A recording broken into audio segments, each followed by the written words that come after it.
Olá, seja muito bem-vindo. Hoje vamos falar com o Dr. Wellington. Estamos no Conversa com o Especialista e falaremos sobre envelhecimento saudável. O tema de hoje é mitos e verdades sobre a andropausa e menopausa.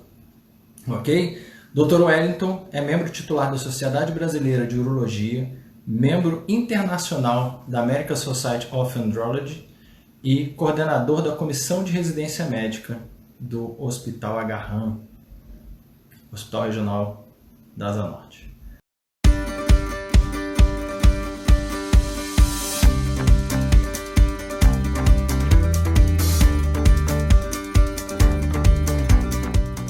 Vamos conversar com ele, eu estou ansioso por essa conversa. Tenho muitos questionamentos, quero saber muita coisa. Se esse assunto é interessante para você, aperta o aviãozinho, chama as pessoas para que elas possam ouvir o Dr. Wellington. Ele tem muita coisa para passar para a gente. É um conhecimento sensacional. Vou chamar ele aqui. Muito bom. Fico feliz demais dele estar aqui com a gente no Conversa com o Especialista. Olá. Olá, Dr. Wellington. Tudo bem? Tudo jóia, boa noite. Estava falando aqui que eu fico muito feliz quando você vem falar com a gente, que sempre é uma aula, uma distribuição de conhecimento aí muito bacana. Fico muito feliz mesmo de poder recebê-lo aqui, ainda mais com um tema tão legal, andropausa e menopausa, mitos e verdades. Quando você falou para mim esse tema, eu achei assim incrível. Para mim é uma satisfação estar mais uma vez aqui com você. Falo novamente, essa sua iniciativa é excelente de a gente tentar trazer um pouquinho de conhecimento e informação, né? Falo novamente também, a pandemia trouxe um lado bom nesse sentido, né? De estimular essa divulgação com essas formas. E eu acho que a gente tem que aproveitar, né? Você tem esse cuidado e esse direcionamento em cuidados com a saúde, a sua profissão é tudo a ver com isso, então agora o fato de você desenvolver esse trabalho é muito louvável e eu fico muito satisfeito de ter sido convidado. Obrigado mesmo. Opa, bom demais. Dr. Wellington, todos querem saber, eu mesmo fiquei super curioso quando você colocou esse tema, que muitas pessoas não sabem verdadeiramente o que é uma andropausa e uma menopausa. Muito se fala, mas o conhecimento mesmo, o que é como definição, a gente fica um pouco alheio até. Vamos assim, a menopausa é um termo já consagrado, é um termo utilizado na prática médica, e ela diz respeito às quedas hormonais que ocorrem quando a mulher atravessa a sua fase de fertilidade, né? Então, naquele período onde ela deixa de ser fértil, ocorre uma queda dos níveis hormonais, né? É uma queda que ocorre em meses, né?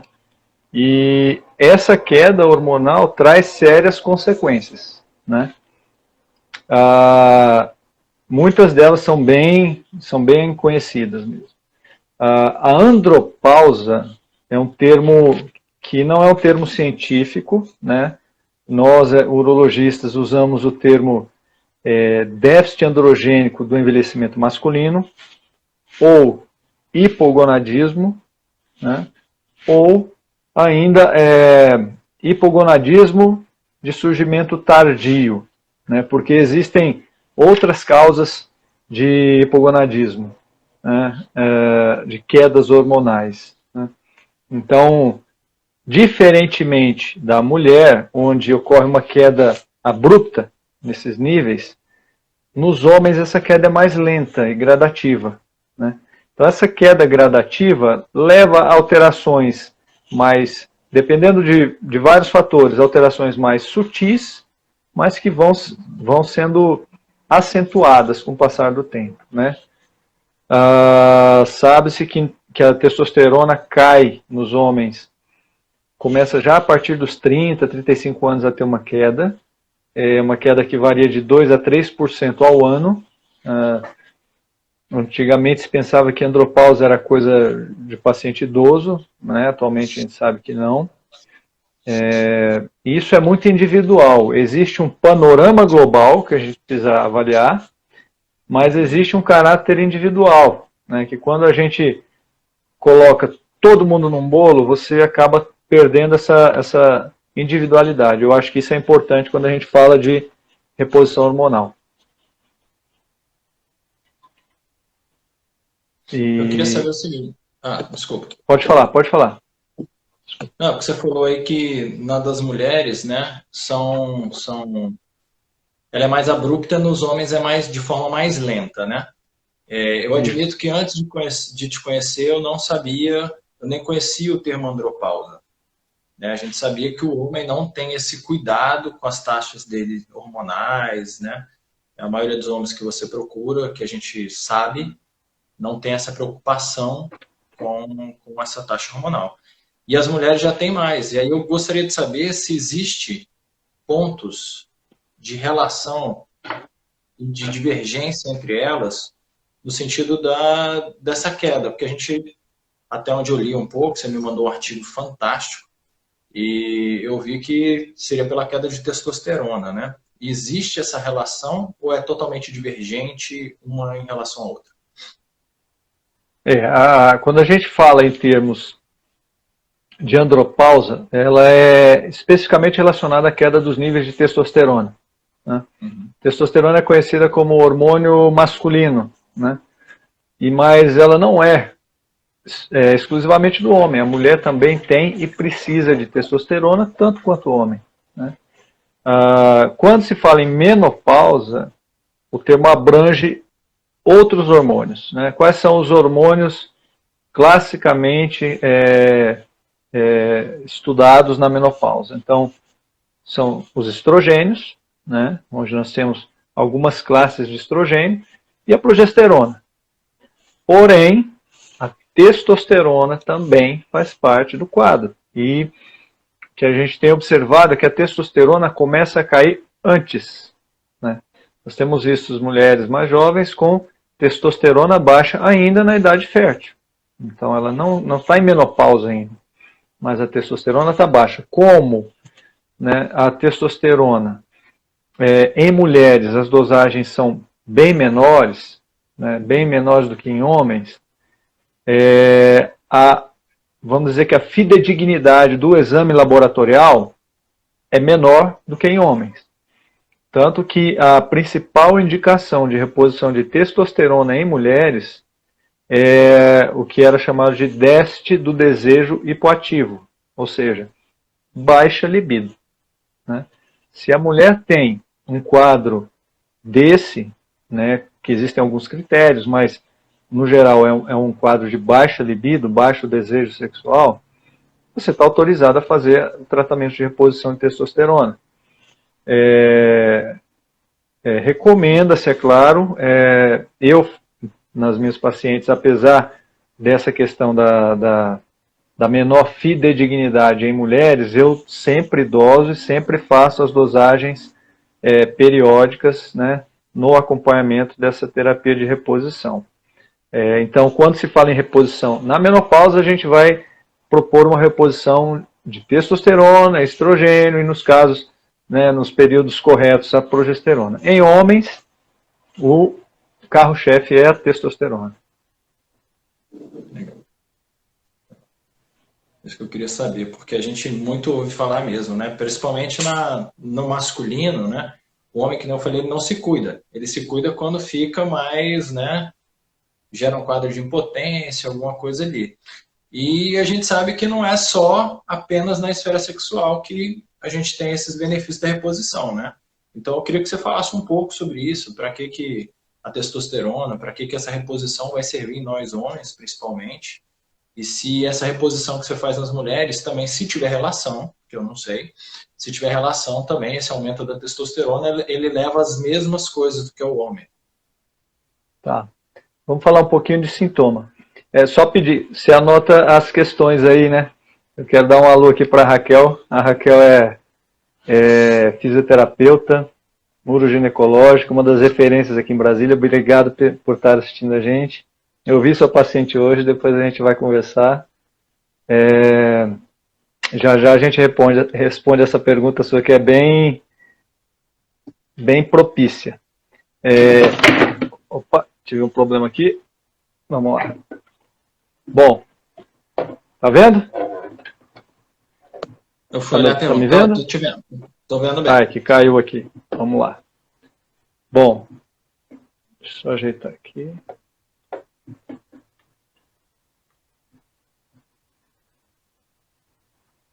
Então vamos lá. Para responder melhor isso, eu acho que é interessante a gente falar quais os sintomas, né? Porque os sintomas, eles podem ser superponíveis em diferentes afecções. Então, como eu já recebi no consultório, o paciente chegou e falou: doutor, eu vim para fazer reposição hormonal, testosterona, homem. Por quê? Porque eu estou sentindo isso, já pesquisei na internet e está batendo tudo, minha testosterona deve estar baixa. Eu falei, calma, tem várias outras coisas que dão sintomas semelhantes, né? O que é padronizado na urologia clássica é que você tem que ter uma associação de deficiência laboratorial, você tem que comprovar que esse paciente tem nível baixo e ele tem que ter sintoma. Certo? Bom, os sintomas variam bastante, porque a testosterona ela tem várias e várias ações. Nós temos receptores de testosterona no sistema nervoso, no sistema músculo-esquelético. Cara, eu vou segurar isso aqui porque está caindo. No sistema músculo-esquelético. Nós temos receptores no miocárdio, nós temos receptores no endotélio, nós temos uma série de ações endócrinas da testosterona no tecido ósseo, né? Por que os homens e mulheres desenvolvem osteopenia e osteoporose? Uma das causas é a queda dos hormônios androgênicos, que eles estimulam o tecido ósseo, né? Eles estimulam os osteoblastos a produção de tecido ósseo. Então, os sintomas vão desde sintomas físicos, de diminuição da disposição, cansaço, fadiga excessiva, diminuição, piora da composição corporal, eu diria assim, né? Perda, sarcopenia, a Raquel está perguntando, dificuldade de ganho de massa magra, é sinal, sintoma que justifica a reposição? Depende. A gente está falando de um paciente em envelhecimento, está falando de um garoto de 20 anos de idade, né? Porque a sarcopenia é tão deletéria para a gente quanto a osteopenia, né? E é o que ocorre quando você tem a queda dos hormônios androgênicos. Você vai perdendo massa magra, que é o músculo e o osso, e água, né? Ela colocou aqui 40 anos. 40 anos com dificuldade de ganho de massa magra é difícil você ganhar músculo. Na pandemia eu perdi 4 quilos de massa magra. Para eu recuperar esses 4 quilos de massa magra, vai demorar. Sabe? Vai demorar. Então, a gente tem que analisar como é que estão esses níveis androgênicos. Quer dizer que esse paciente de 40 anos não tem níveis. Os níveis deles estão normais obrigatoriamente? Não, ele pode estar com níveis alterados, sim. Não sei se você chegou a ver, naquele guideline da Associação Britânica, né, o autor principal, o professor Geoff Hackett, eu tive o privilégio de ter algumas aulas com ele já, presencialmente. Ele é um pesquisador dentro dessa área muito importante. E o consenso mostra que a deficiência de testosterona não é exclusivamente em pacientes a partir dos 50, 60 anos de idade. Não. Nós podemos ter sim um paciente de 40 anos de idade com níveis inadequados, hipogonádico, né? E aí cabe avaliar algumas questões. Se esse paciente é um paciente que tem prole constituída, se ele tem algum histórico de infertilidade, se os níveis dele estão adequados. Daqui a pouco a gente pode falar sobre o que são níveis adequados, né? Mas os sintomas, esses sintomas que eu falei, são superponíveis a outros problemas, né? Um quadro depressivo, né? A depressão é uma doença. Um quadro depressivo pode ser decorrente de vários fatores. E é uma coisa que a gente procura sempre tomar cuidado para investigar. Então, eu acho que tem que ter cuidado. Os sintomas, né, nem sempre são por deficiência de testosterona, podem ser outros fatores, por isso que eu sempre sugiro, e eu sempre faço uma avaliação endócrina completa do paciente, né? Eu faço uma anamnese bem minuciosa, né? Eu gasto 1 hora na primeira consulta, pelo menos, para eu saber qual o terreno, onde eu estou pisando, o que esse paciente pode estar somatizando também, e para a gente tentar definir o que é biológico, né, o que é orgânico, do que não é. Menopausa, eu costumo brincar, é brincadeira, viu, mulheres? Mulher é mais complicada em tudo, né? Homem, no geral, eles acham que se dá testosterona resolve tudo, né? Mulher não, mulher tem outras coisas. Mas, no fundo, nós trabalhamos com os mesmos hormônios, né? Homens e mulheres têm os mesmos hormônios. A gente tem que saber, tem que diferenciar, são as quantidades e os momentos de ação de cada. E nos homens também, um dos principais sintomas que leva a procurar auxílio é a queda da libido, né? Muitos homens queixam de queda da libido, é um dos principais sintomas que levam o homem a procurar ajuda. Eu acho que, felizmente, está mudando um pouquinho. Eu acho que os homens estão começando a se preocupar mais com a saúde. É importante a gente ter essa transmissão de informações, porque essas alterações estão relacionadas com outros problemas de saúde, né? Hoje, quase, se eu não me engano, no consenso da Sociedade de Endócrino, 30% a 40% dos brasileiros são obesos, né? Quase isso. É mais de 30%. Então é muita coisa. A obesidade tem uma associação com o hipogonadismo? Sim, tem. Alguns consensos já recomendam você investigar, dosar testosterona em todo paciente com diabetes tipo 2, por exemplo, né? Porque sabe-se que a prevalência de hipogonadismo é maior nessa parcela de pacientes. Mas nas mulheres, o principal, quando a mulher entra na menopausa, né, um sintoma clássico são os fogachos, né? É um sintoma clássico, aquele calorão, que homem também tem. Isso também é um sintoma de andropause. Tem vários homens que queixam disso. Agora, tem mulheres que não têm isso, né? Mulheres que não se queixam de fogacho, falam, não, doutor, eu nunca tive. Isso quer dizer que ela não tem menopausa? Não. Quer dizer que ela não precisa da reposição? Não. Pelo contrário. Os hormônios vão fazer falta, porque eles estão presentes em várias reações. Agora, se ela não tem esse sintoma, isso é um fator positivo, porque ela vai ter menos desconforto clínico, né? Mas não quer dizer que ela não precise da reposição. Eu queria fazer uma pergunta. Eu acho que ficou claro. Você falou de vários sintomas, entre eles a própria perda de massa óssea, perda de massa muscular, né? Sarcopenia, osteopenia, falou do diabetes, falou de vários fatores que estão associados a procurar ver as taxas.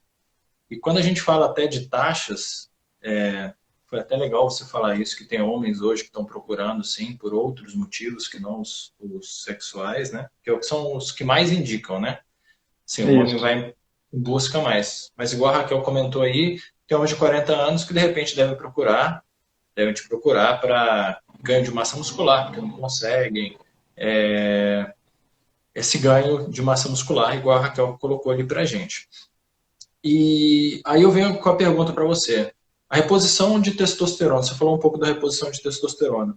Tem muita gente que tem essa dúvida, né? Que toda vez que vai repor algum hormônio, qual a relação dele com câncer, que é muito falado, né? Hoje em dia, dessa relação câncer e hormônio. Então, se você pudesse falar um pouco para a gente... Sim. Seria... Isso realmente, existe uma mitologia, eu diria até, em torno disso daí, né? Em homens, tudo começou com doenças cardíacas. A Raquel perguntou, vamos falar também que isso é fundamental. Em homens, tudo começou há 70 anos atrás, quando o Huygens, ele é um médico, ele mostrou que no paciente com câncer de próstata metastático, a castração levava à redução do volume tumoral das metástases, né? Então, a partir disso, dessa constatação em um paciente, concluiu-se que a testosterona causava o câncer. E aí foram, infelizmente, isso levou ele a receber o Prêmio Nobel de Medicina, na época, e, infelizmente, isso levou a quase 70 anos de atraso para a gente, até os estudos demonstrarem que não tinha relação alguma, né? Então, hoje, o que sabemos? A testosterona não causa câncer de próstata, né? Nós temos a maior incidência de câncer de próstata em pacientes idosos, pacientes com uma faixa etária mais avançada. E onde, normalmente, os níveis de testosterona já estão baixos, né? Mesmo ocorre na mulher. O câncer de mama, a principal faixa etária é as mulheres na menopausa.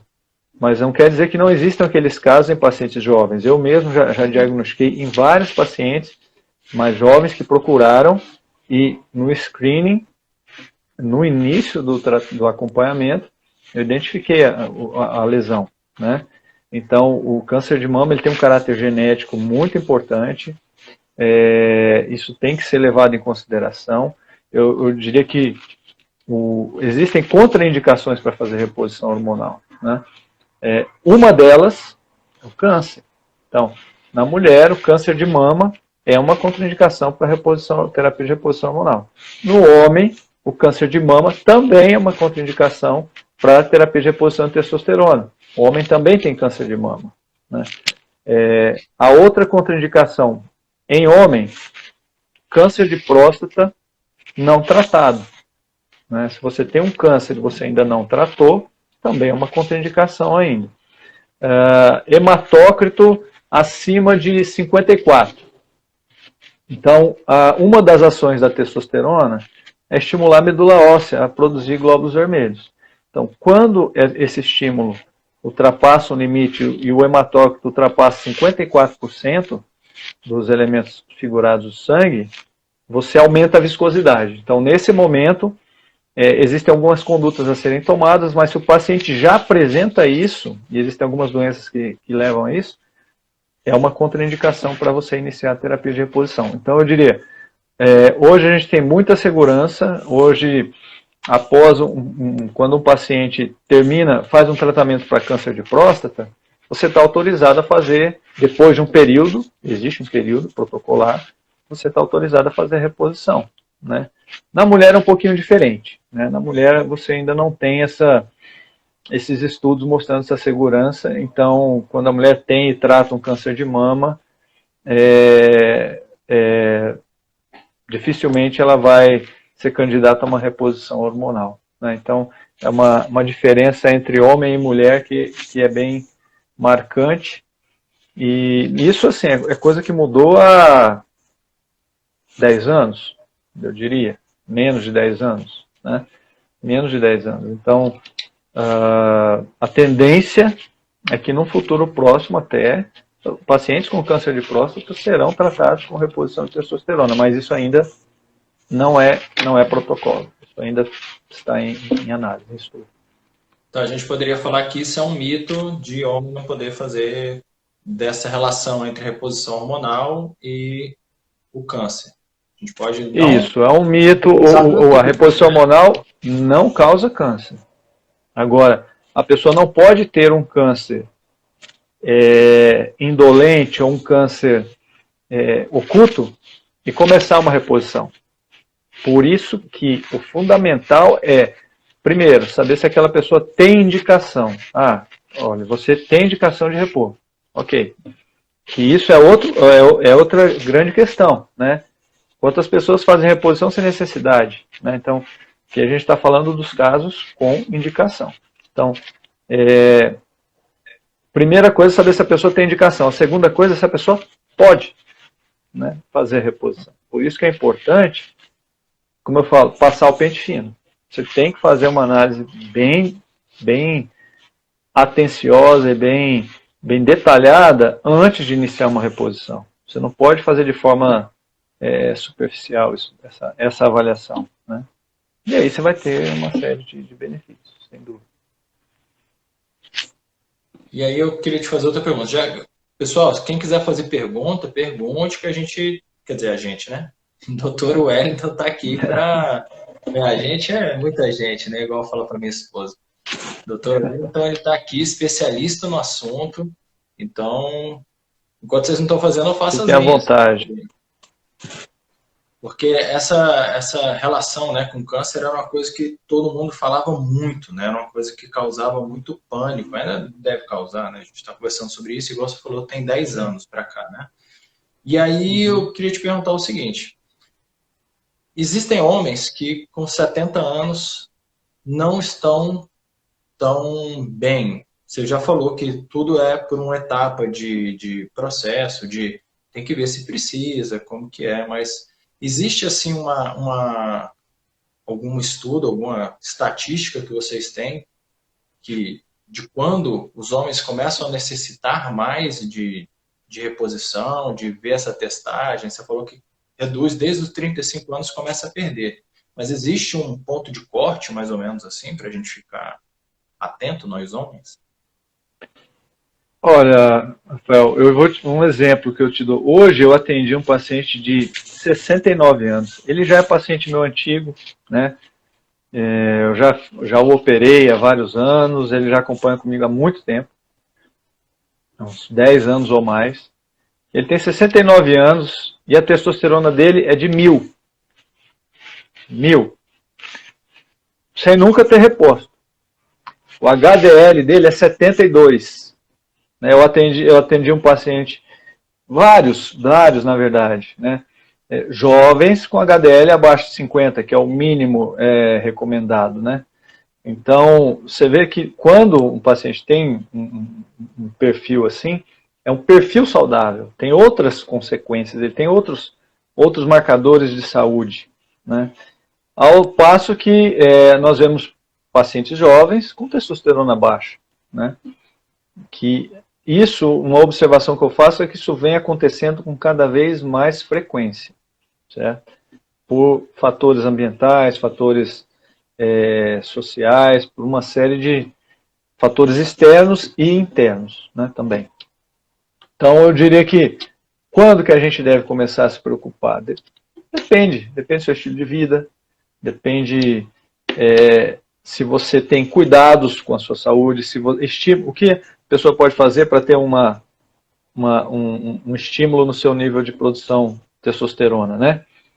É só a gente ver o contrário. O que leva à queda, né? Quais são fatores que aceleram essa queda? Então, por exemplo, do ponto de vista de atividade física, o principal estímulo para você melhorar os níveis de testosterona são atividades de exercício resistido, né?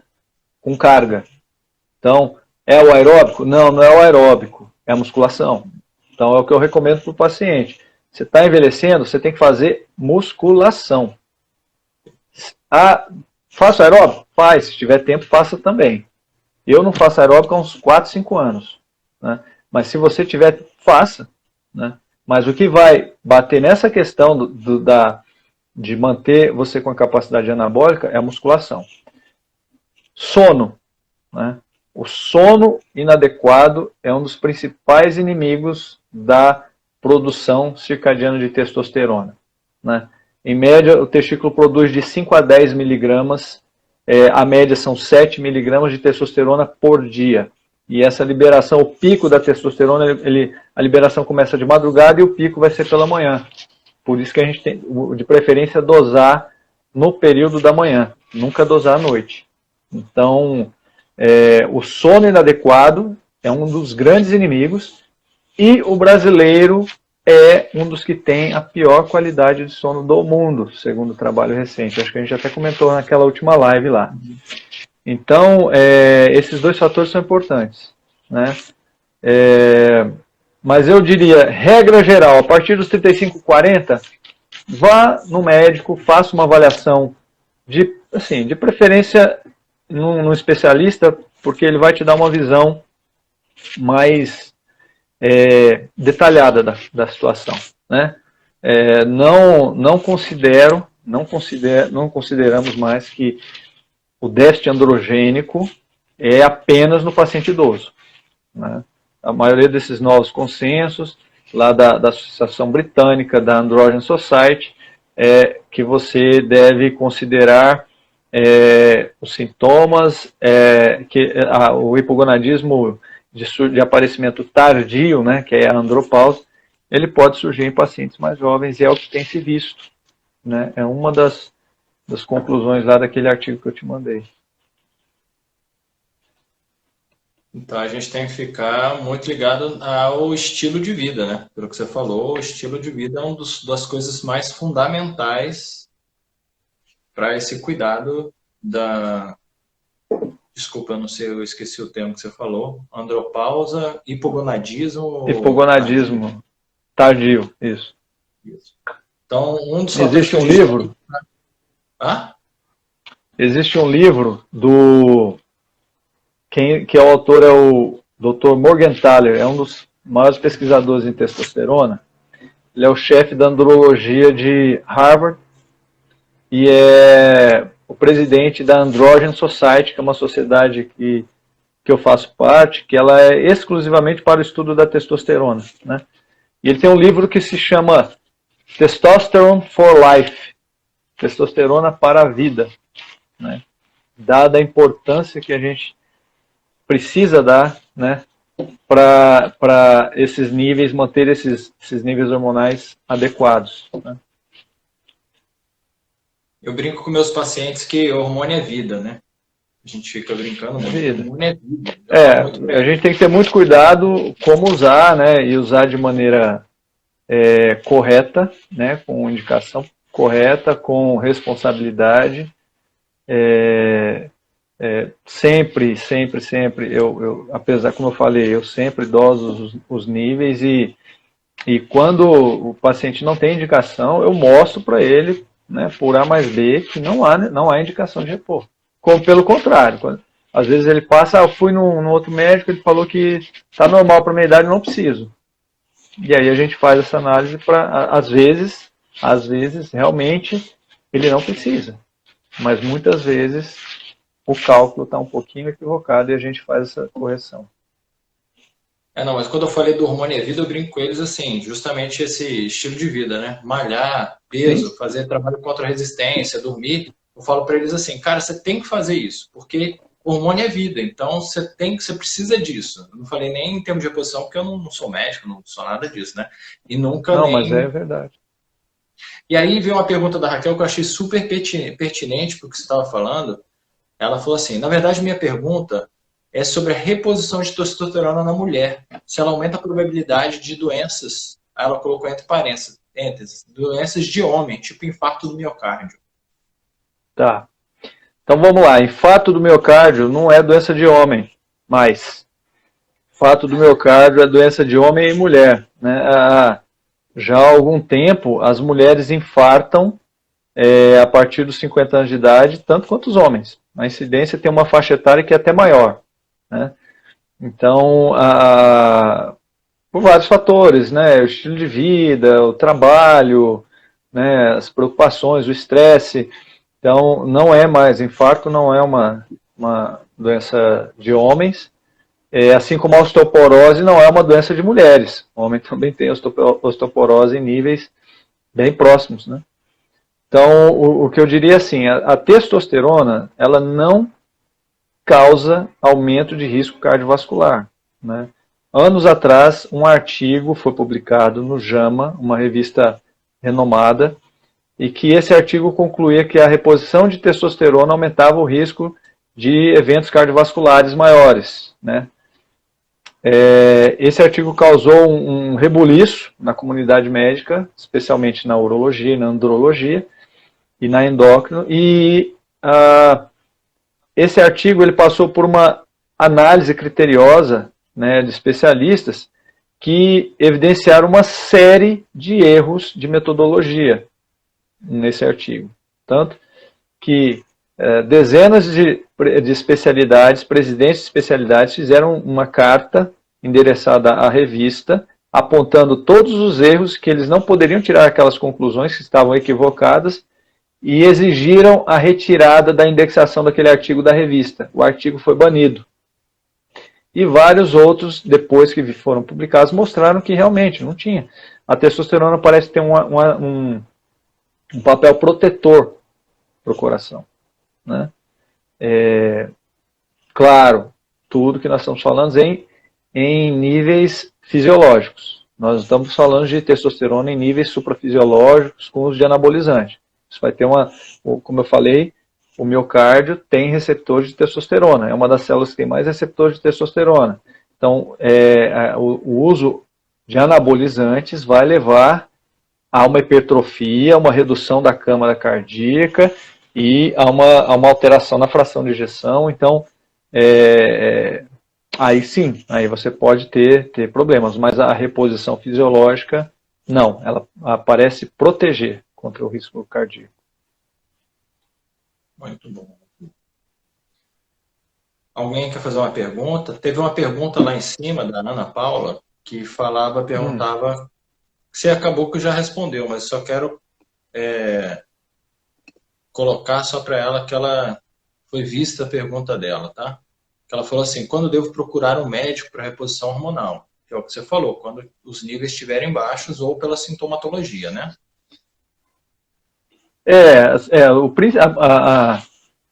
A mulher, a mulher vai procurar mais, né? A mulher procura mais o médico. Assim, eu tenho vários pacientes mulheres, né? Porque a gente entende que, especialmente testosterona, essa Androgen Society, ela defende a reposição de testosterona em mulheres, né? Elas precisam para as mesmas funções que os homens, né? Então, existe um protocolo para a gente fazer reposição em mulher. E normalmente você faz a testosterona, você pode acabar fazendo a reposição antes dos hormônios da menopausa, né? Então, quando você faz essa análise, né, o principal sintoma, como eu falei, na mulher é a baixa libido, né? E quando você corrige de uma forma adequada, né, isso tem uma repercussão positiva, né? Eu acho que é um ganho. Os homens têm procurado mais também, né? Porém, às vezes o homem procura por disfunção erétil, né? Acha que e nem sempre, né? Na verdade, eu explico para eles que a disfunção erétil é uma outra entidade que ela não tem uma relação direta com a queda da testosterona. A queda da testosterona pode estar associada, mas hoje nós sabemos que a disfunção erétil é uma doença no paciente adulto, após os 40 anos de idade, uma doença vascular, né? Então, é um problema vascular, tanto que a disfunção erétil ela é um marcador precoce de risco de infarto. Então, o paciente que tem piora da ereção, ele já está na zona de risco de infarto, ele deve tratar corretamente a ereção, mas também tem que fazer uma análise. Eu faço todos aqueles exames cardiológicos lá para a gente tentar identificar como está a situação e eu exijo sempre um acompanhamento cardiológico bem próximo desses pacientes. E ele pode ter testosterona normal ou não. E quando ela não está quando ela está alterada, aí você corrige também por todos os benefícios que ela vai dar, mas não especificamente para tratar a disfunção. Muito bom, muito bom. Colocaram ali do grande. Ela bateu até palma para você, agradecendo pela resposta. E aí você falou, obrigado. Então, quando a gente fala da reposição, né, os mitos e verdades da própria andropausa e menopausa, então, se a gente fosse falar assim, a gente falou sobre vários aspectos, né? Tiveram várias perguntas, que tem até mais uma aqui. Esses sintomas da menopausa são muito individuais. Eu entrei na menopausa 6 meses e o único sintoma que eu tive foi fogacho. Legal. Isso. Então, se a gente fosse falar assim, quais são os principais mitos que na sua clínica você vê sobre andropausa e menopausa? Assim? Que as pessoas chegam te procurando e você fala, não, isso é mito, isso é mito. Quais são os principais que você vê em consultório, assim, os mitos? Né? Uma preocupação que todos colocam é essa questão do câncer, né? Isso realmente é muito divulgado, né? A gente está chegando aí em novembro, né? Novembro é o famoso novembro azul. Na verdade, foi um dos primeiros meses a ter cor, né? Depois foram surgindo as outras cores nos outros meses. E porque no dia 17 de novembro é celebrado o dia de combate Dia Mundial de Combate ao Câncer de Próstata, né? Então, por isso que o novembro foi considerado o novembro azul. E sempre é um cuidado muito grande que a gente tem, né, com relação ao câncer de próstata, porque as idades... Nós também temos câncer de próstata em pacientes jovens, né? A gente operou um paciente com 38 anos de idade com câncer de próstata, né? Então, esse foi o mais jovem. Então, esse é um grande mito. A reposição causa o câncer? Não, ela não causa. Mas antes da gente fazer uma reposição, eu preciso saber se a pessoa tem, né?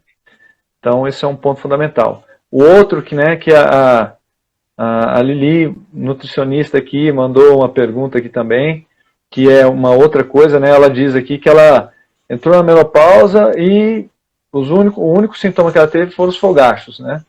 Ou às vezes o paciente fala que não tem fogachos, então ela acha que está tudo bem, né? E não é bem assim, né? A gente tem que avaliar do ponto de vista metabólico, quais são as funções desses hormônios e o que eles estão deixando de fazer se você está com eles no nível muito baixo, né? Se eles não estão sendo secretados mais nos níveis adequados. Então, ela disse aqui que está conseguindo reduzir os fogachos com manipulados. Sim, você pode usar derivados de estógenes ou flavonas que vão reduzir os sintomas de fogacho. Mas eles não substituem o hormônio, né? Não substituem o estrogênio. Então, as funções hormonais são desempenhadas pelos hormônios. Então, uma coisa é sintoma. Que eu sempre explico para os pacientes o efeito iceberg, né? Sintoma é a ponta do iceberg, é aquilo que você vê, que você palpa, que você olha, que você sente, que o paciente relata. E o que está abaixo do nível da água é a base, ali é onde está o problema, né? E muitas vezes não dão sintomas, aqueles não são perceptíveis, né? Por que hoje a gente entra na zona de risco de infarto aos 40 anos de idade? Para mim um absurdo, né? Eu não me imagino infartando, né? Então, mas é a realidade. Hoje, a partir dos 40, você está na zona de risco de infarto, né? Então, tem coisa por trás disso, né? E se a gente não tem uma atitude de prevenção, de cuidados básicos com a saúde, você vai entrar na estatística, vai virar estatística, né? E eu acho que à luz dos conhecimentos que nós temos hoje em nutrição, em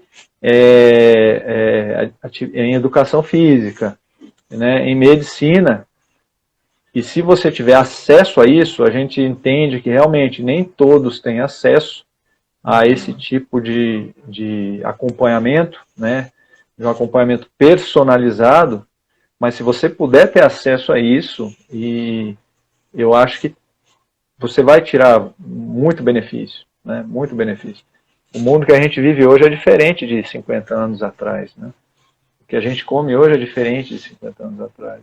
Então a gente tem que tomar cuidado todo dia, né, para essas rotinas. E você ter um acompanhamento nutricional, médico, com alguém que vai estar ali tomando conta desses fatores, eu acho que é fundamental. Eu mesmo, a segunda vez que eu fiz o teste de testosterona foi aí na Nutrimed, né? Quando eu fui fazer minha Uhum. consulta, pediram a testagem, eu até falei, opa, já tô com quarentinha, já foi pedido de novo testosterona, agora vai ser minha realidade. Eu ainda brinquei assim com a minha esposa. Sim, a gente tem que avaliar e, é claro, se a pessoa tem sintomas, né? Como a Raquel perguntou ali, se o paciente não tem sintomas e tem uma testosterona baixa, você vai repor? Não, não é preconizado você repor apenas pelo nível laboratorial. Agora, é fundamental você investigar adequadamente para saber se aquela pessoa tem sintoma ou não, né? Porque os sintomas são bem variados, né? Eu não vou só considerar que o paciente tem sintomas se ele tiver baixa libido. Às vezes a libido está normal. Às vezes a libido está normal. Como às vezes o paciente está com a testosterona normal e a libido está baixa. Libido é uma questão multifatorial, a gente sabe. Mas eu acho que tem que ter uma avaliação bem cuidadosa, porque o hormônio é uma ferramenta muito grande para a promoção de saúde. É uma ferramenta muito importante. Mas a gente precisa saber usar, precisa usar da maneira correta, né? Isso é fundamental. E aí a nutricionista que você tinha falado, o nome dela, Lili, ela falou assim, com o passar do tempo, pode haver alterações de um ou outro sintoma sem a reposição hormonal? Eu não entendi bem, assim, se pode surgir outros sintomas, né? Eu vou te falar o que eu entendi. De repente ela está aí, ela pode... Eu entendi na leitura, isso aqui, é que de repente, sem a reposição hormonal, tem algumas coisas, alguns sintomas que podem estar alterados, eles deixam de ficar alterados. Eu entendi dessa forma. Por si só, eu interpretei assim, né? Sintomas podem ser, como eu falei, multifatoriais, né? O sono alterado, a pessoa, se ela toma alguns cuidados, a gente sabe que até a alimentação influencia, né, no seu sono, o que você come à noite influencia em como você vai dormir, mas eu diria assim, existem reações metabólicas que são hormônio dependentes, né? Essas reações metabólicas não vão voltar a melhorar, né, sem que você reponha esse hormônio que está em déficit. Sintomas, você pode, eu acho que a nutrição é muito importante nesse fator, a nutrição e a atividade física, né? Mas eu sou bem parcimonioso nessa questão da reposição, né? A gente sempre tem que ter uma associação entre sintoma e alteração laboratorial em homem, e na mulher a gente leva muito mais em consideração o sintoma, né? Mas, repito, eu sempre faço um controle laboratorial também nas mulheres. No caso das mulheres, você está falando da testosterona, que a medição é pouco viável, assim, né? Vamos colocar assim, pouco fidedigna pela contagem de ou todos os hormônios, que você falou que são 3, né? Na verdade são mais, né? Existem outros subitens, os estrogênios, tem uma variação dos estrogênios. A própria testosterona, ela tem alguns subitens. Nós sabemos que a testosterona ela é produzida e ela é carreada no sangue pela albumina, né? Pelo SHBG, que é uma proteína carreadora de hormônios sexuais, e numa forma livre, né? A testosterona ativa é essa na forma livre, que ela é de 2 a 6%. da testosterona. A maioria da testosterona, a que é ligada à albumina, ela pode ser, quando ela se liga, a testosterona se liga a uma proteína, seja albumina ou SHBG, ela deixa de ser ativa biologicamente. Ela não tem ação. A testosterona que é ligada à albumina, ela pode ser recuperada para ter atividade. A ligada ao SHBG, não. E a maioria da testosterona se liga ao SHBG. Então, ela fica inativa do ponto de vista biológico. E um detalhe é que, à medida que nós envelhecemos, os níveis de SHBG vão aumentando. Então, uma coisa que eu explico assim, a grosso modo para os pacientes é que, à medida que a gente envelhece, a gente precisa de mais testosterona, não de menos.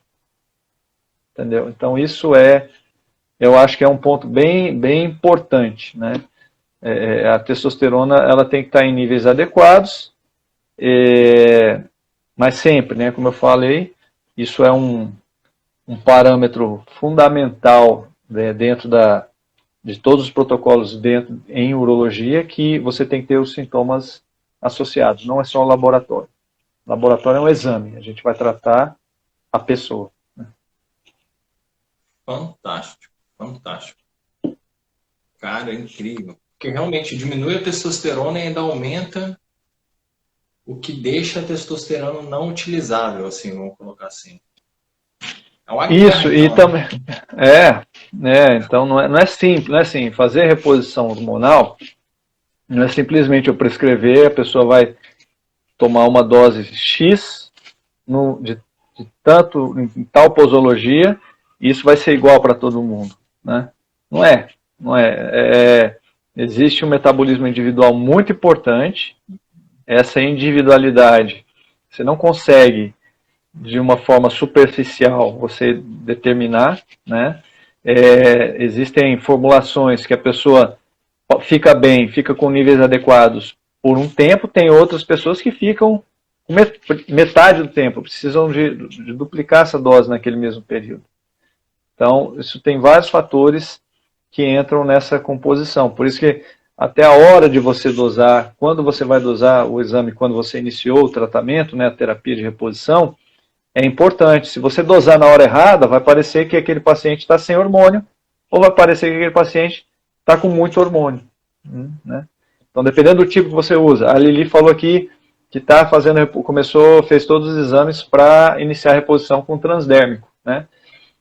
O transdérmico é uma via excelente, né? Você tem hoje a nanotecnologia para a produção dos hormônios. Há uma resistência muito grande dentro da endócrino, na ginecologia já não. Os ginecologistas também usam bastante o transdérmico. Na endócrino existe na comunidade médica em geral, existe uma resistência por conta da possibilidade de manipulações em doses, quantidades não exatas, vamos dizer assim, e que nas apresentações farmacológicas das indústrias farmacêuticas você teria um controle de qualidade maior. Isso é mais preponderante na terapia masculina. Né? Na masculina, nós temos a testosterona injetável, de curta, de longa duração, né? Os implantes hormonais, e essas apresentações de testosterona injetável não existem para mulheres. Né? A testosterona injetável que você encontra em farmácia é para homem, não é para mulher. Né? Então não deve ser utilizado em uso, né, para mulheres. Mas a terapia transdérmica é uma das mais utilizadas, né? Tem um custo-benefício interessante. Existem várias farmácias aí que têm uma qualidade boa. Eu também utilizo a via transdérmica. Legal. Eu tenho até uma paciente que vai ser o caso comentado dessa semana, que ela relatou pra gente que ela usa o transdérmico, esse da derme 3 vezes por semana, por recomendação, enfim, não vamos falar de dosagem aqui, mas que ela sentiu muita diferença a partir do momento que ela começou a usar. Ela era uma pessoa que tinha muito fogacho, ela tinha realmente muitas alterações e para ela funcionou muito bem. Ela falou que foi passada até pela própria ginecologista. Ela falou, minha ginecologista passou e, nossa, para mim foi, tipo, mudou minha vida. Eu percebo muita alteração depois que eu comecei a usar esse daí. Uhum. Com Mas de certeza. forma grossa, perdão. Pode falar, pode falar. Não, pode falar. Você ia falar com Não, certeza. eu acho que quando bem indicada a reposição, independente da forma, cada forma terapêutica tem suas peculiaridades, né?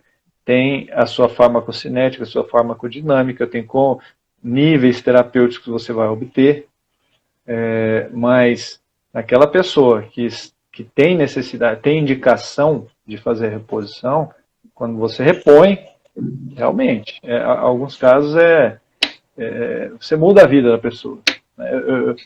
Eu já tive paciente que chorou na consulta em agradecimento. Não tem nada que pague isso, sabe?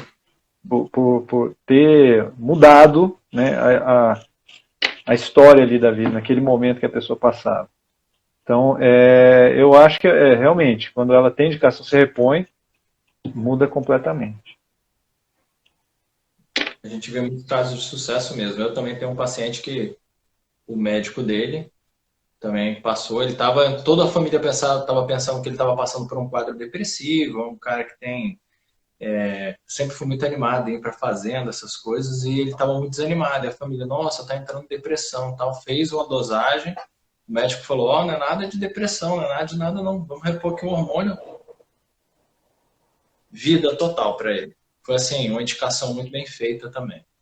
Mas conversando com você, eu vejo assim, quando a gente pensa em hormônio, reposição hormonal natural, vamos colocar assim, você falou muito bem, pelo menos foi assim que eu absorvi, que uma reposição hormonal natural, vamos colocar assim, de grosso modo falando, muito boa, é a alimentação, sono e atividade física, principalmente atividade física com exercício neuromuscular. A gente pode considerar uma reposição natural, hormonal natural, né? Uhum.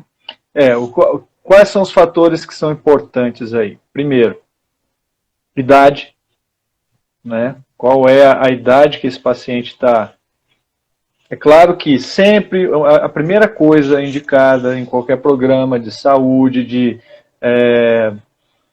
perda de peso, né, um dos primeiros fatores é mudança de estilo de vida, hábitos saudáveis, né? Alimentação, dormir, né, atividade física, né? Eu acho que uma coisa que é importante é idade, né? Se é um paciente jovem, que ele pode estar hipogonádico e não ser hipogonádico por outros fatores, né? E existe a possibilidade dele recuperar essa produção, isso realmente pode ocorrer mesmo. Em que fase, qual a capacidade, porque você precisa ter uma capacidade, vamos falar falando de homens, a mulher depois da menopausa não tem como recuperar produção hormonal, né? Homem depois da andropausa também é muito difícil. Agora, quando a gente fala de pacientes jovens, você se ele tiver um paciente obeso, for um paciente com síndrome metabólica, né? Tá falhando aí? Agora voltou. Ele parou quando você começou a explicar, parou de novo. Ele começou, quando você explicou um pouco sobre a idade, né, o hipogonadismo, mas aí ele parou quando você chegou na parte da menopausa mesmo. Pós-menopausa não tem como recuperar. Aí cortou o resto que você falou. Tá dando uma falhadinha aqui agora. No seu áudio também.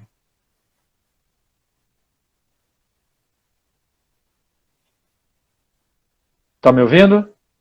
Perfeitamente. Então vamos lá. Então, eu estava falando que dependendo da idade, você pode ter uma resposta testicular na produção da testosterona. Então, se é um paciente mais jovem, você pode ter uma melhora nesses níveis com a adoção desses hábitos saudáveis, né? Um fator importante e que eu sempre ressalto, porque eu tenho visto pacientes com problemas nesse sentido, é o impacto da testosterona na fertilidade, né, do homem, principalmente, né? Testosterona ela tem um efeito anticoncepcional, sendo assim, de modo grosseiro, ela tem um efeito anticoncepcional. Então, um fato primordial na indicação da reposição é saber se aquele homem ainda pretende manter sua fertilidade. Se ele já tem uma prole constituída, é uma coisa. Se é um paciente que não tem filhos ainda, pretende ter filhos, né? Isso é um dos fatores determinantes na reposição de testosterona. E o que eu tenho visto são vários pacientes que chegam pesquisando, vêm para mim por infertilidade, fazendo uso de testosterona, né? Sem saber, né? Então, a gente precisa ter esse cuidado nessa avaliação. Perfeito. Eu acho que o Instagram vai derrubar a gente daqui a pouco, que aqui pela minha contagem a gente está com 59 minutos. Tá.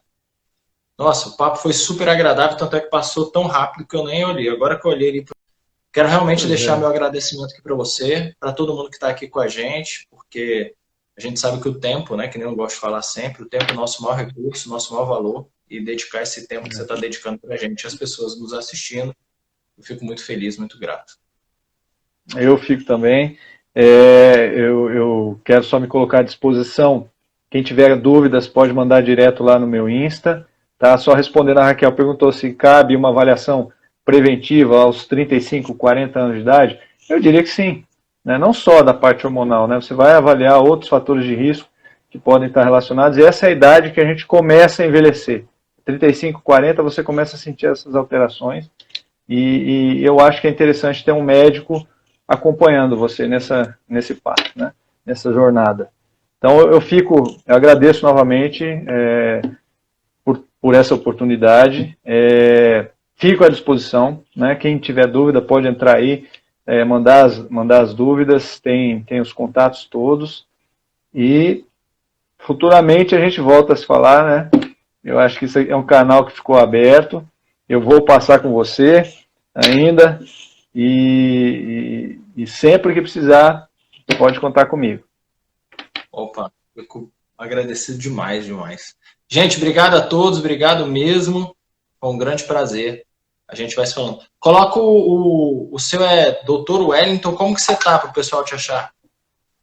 Deixa eu pôr aqui, ó. Dr. Wellington, andrologia. Dr. Wellington. Perfeito. Então, andrologia.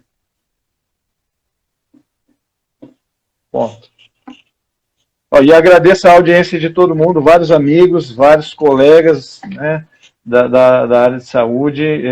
Agradeço o prestígio que vocês deram para a gente hoje aí. E eu fico muito satisfeito, muito feliz. Amigos, colegas, pacientes, né, muito obrigado. Gente, obrigado. Fiquem com Deus. Tudo de bom. Quarta-feira que vem tem mais. Obrigadão. Um abraço. Um abraço.